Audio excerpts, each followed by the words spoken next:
I'm not fat. I'm big boned. Wait a second. I'm not big boned. I'm just fat. I'm not fat. I'm just big boned. Phrases like that have been tossed around for a long time to establish that people come in all different shapes and sizes. Now, even though it's definitely true that people come in all different shapes and sizes and they have different size frames, the big bone theory makes sense if you have a couple extra pounds and you have a large frame, but it's not like being 30 pounds overweight can be explained by your bones. Even though the big bone thing may not be as true as many wish or believe it to be, there are 3 different body types, and in today's video I want to teach you exactly how to figure out what category you're in and what's the best strategy to build the maximum amount of muscle and burn the maximum amount of fat for your particular body. You could think of these body types as 3 categories, and one of these categories will describe your body a whole lot better than the other 2. These 3 categories are the mesomorph, the ectomorph, and the endomorph. To give you a brief overview, the ectomorph has a tough time putting on weight and is naturally lanky and lean. The endomorph is the exact opposite side of the spectrum. This person will usually be larger in appearance with a heavier fat accumulation and little muscle definition.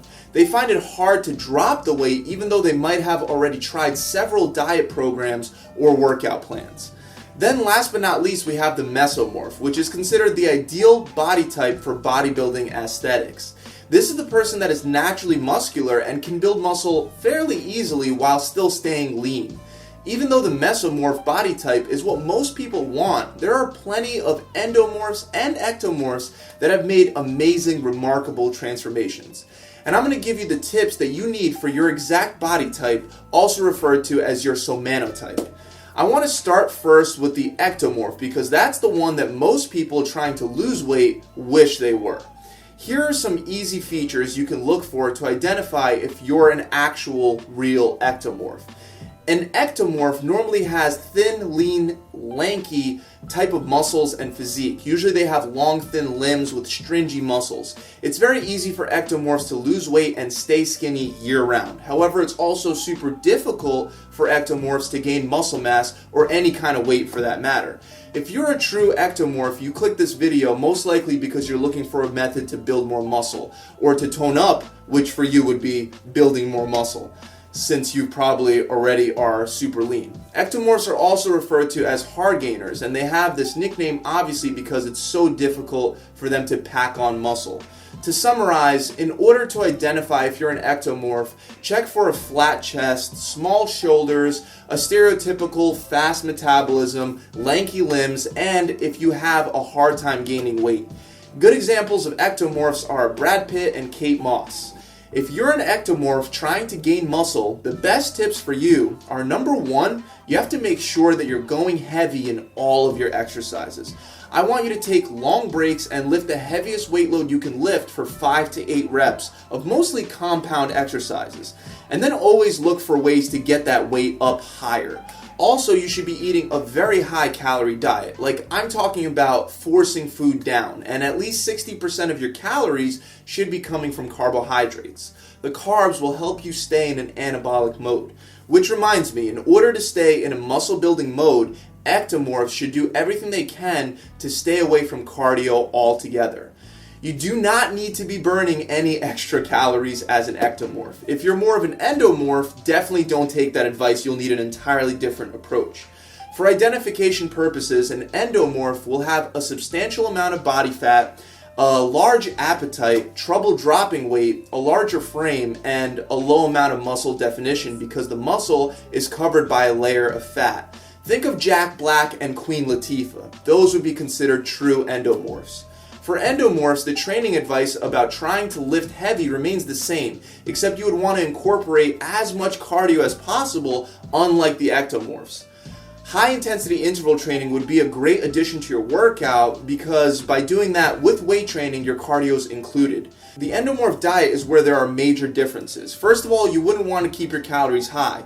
You would try to keep them low, so portion your foods out and eat tons of vegetables. Carbs for endomorphs, I highly recommend you keep them under 25%, and your fat intake can actually be quite high. A good place to start would be 40%. I know a lot of endomorphs that have experienced a great amount of success with a ketogenic diet, which is a very high fat, low carb diet. Last but not least is the mesomorph, and some identifying features are a V-shaped frame, thin waist, broad shoulders, symmetrical build, and they seem to put on muscle easily and burn fat easily. Some popular mesomorphs are Arnold Schwarzenegger, Sylvester Stallone, Halle Berry, and Tina Turner. If you think that you're a mesomorph, you're in luck because everything is going to be easier for you, which is super awesome. As a mesomorph, in order to burn fat, you will have to be in a calorie deficit just like everyone else, but you will want to have enough calories to maintain muscle mass. As a mesomorph, I recommend you keep your carbs somewhere around 40 to 60% and try to limit cardio to a minimum when cutting. The last thing that I have to say is that you can be a combination of more than one body type. So you might be a mix of a mesomorph and an endomorph rather than a pure endomorph. Or you might be a combination of an ectomorph and a mesomorph. In this kind of situation, I always take the advice for the body type that I'm trying to move away from. So if I was an endomorph and a mesomorph, but I was looking to become more of a pure mesomorph, then I would follow the workout and the diet advice given to the endomorph, not the mesomorph. I hope that makes sense. The bottom line is, if you think that you're a combination of more than one body type, that's totally fine. You would just apply the tips for your particular situation. But that's pretty much it, guys. I really hope this video has helped you guys out. If you enjoyed this video, make sure you subscribe to this channel and hit that bell icon so you can be notified whenever I release new tips and tricks just like this. I'll see you guys soon. Pump it.